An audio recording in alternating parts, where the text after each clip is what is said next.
Assalamualaikum warahmatullahi wabarakatuh. Tabi pun bersama Paci Ahmadi, kita berjumpa lagi pada kegiatan GSMS 2020 di SD Negeri 2 Kembahang pada pertemuan ketiga. Kali ini Paci akan menyampaikan langkah mudah menulis cerita pendek. Keterampilan menulis bukan keterampilan yang sulit, tetapi juga tidak mudah untuk dilakukan. Seseorang harus berlatih berulang-ulang secara tekun dan memerlukan waktu yang tidak sedikit untuk memperoleh keterampilan menulis yang baik dan benar. Cerita pendek. Cerita pendek adalah karya yang berisi cerita satu peristiwa dari seluruh kehidupan pelaku atau cerita yang pendek, namun tidak setiap cerita yang pendek dapat digolongkan ke dalam cerita pendek. Ciri khas cerita pendek. Ciri-ciri utama sebuah cerita pendek adalah singkat, padu, intensif. Unsur-unsur utama adalah sebuah cerita pendek berupa adegan, tokoh, dan gerak. Cerita pendek mengandung detail-detail dan insiden-insiden yang dipilih dengan sengaja. Ciri khas cerita pendek. Sebuah cerita pendek harus mengandung sebuah insiden yang terutama menguasai cerita.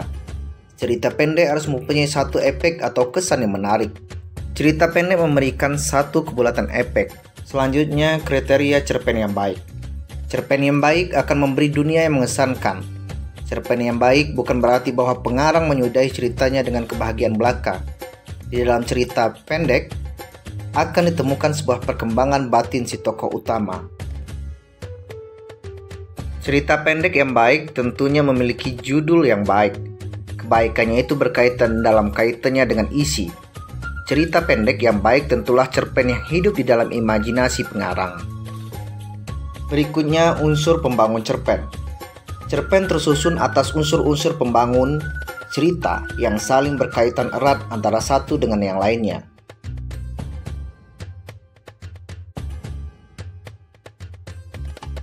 Ada dua unsur pembangun cerpen, yaitu unsur dalam atau intrinsik dan unsur luar atau ekstrinsik.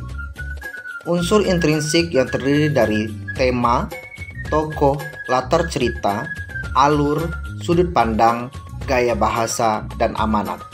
Langkah mudah menulis cerita. Yang pertama, menentukan tema. Tema adalah pokok permasalahan sebuah cerita. Tema suatu karya dapat tersurat dan dapat tersirat. Tersurat apabila tema tersebut jelas dinyatakan oleh pengarangnya. Langkah mudah menulis cerita selanjutnya adalah penentuan tokoh dan penokohan. Tokoh adalah pelaku yang mengemban peristiwa dalam cerita. Sedangkan penokohan adalah cara pengarang menampilkan tokoh-tokoh dalam cerita. Langkah berikutnya adalah menentukan latar cerita atau setting. Latar adalah tempat secara umum dan waktu terjadi. Latar adalah lingkungan, terutama lingkungan dalam rumah tangga, dapat berupa metonimi, metafora, pernyataan dari watak. Langkah mudah menulis cerita selanjutnya adalah penentuan alur atau plot. Alur atau plot adalah cara pengarang menjalin kejadian-kejadian secara berurutan dengan memperhatikan hukum sebab akibat, sehingga merupakan satu kesatuan yang padu, bulat, dan utuh. Kemudian penentuan sudut pandang. Sudut pandang merupakan cara atau pandangan yang dipergunakan pengarang sebagai sarana untuk menyajikan tokoh, tindakan, latar, dan berbagai peristiwa yang membentuk cerita dalam sebuah karya fiksi kepada pembaca. Ada 4 jenis sudut pandang, yaitu pengarang sebagai pelaku utama cerita. Yang kedua, pengarang ikut main tetapi bukan sebagai pelaku utama. Yang ketiga, pengarang serba hadir. Yang keempat, pengarang peninjau. Langkah mudah menulis cerita berikutnya adalah gaya bahasa. Gaya adalah cara khas pengungkapan seorang pengarang yang tercermin dalam cara pengarang memilih dan menyusun kata-kata dalam memilih tema. Langkah mudah menulis cerita yang terakhir adalah penentuan amanat. Amanat adalah pesan yang ingin disampaikan pengarang. Amanat dapat disampaikan secara tersirat maupun tersurat. Amanat dalam karya sastra biasanya mencerminkan pandangan hidup pengarang yang bersangkutan. Berikutnya, struktur teks cerita pendek. Yang pertama, tahapan orientasi. Pengarang memperkenalkan kapan peristiwa berlangsung, siapa tokoh yang diceritakan, dan di mana kejadian dalam cerita. Tahapan kedua adalah tahapan komplikasi.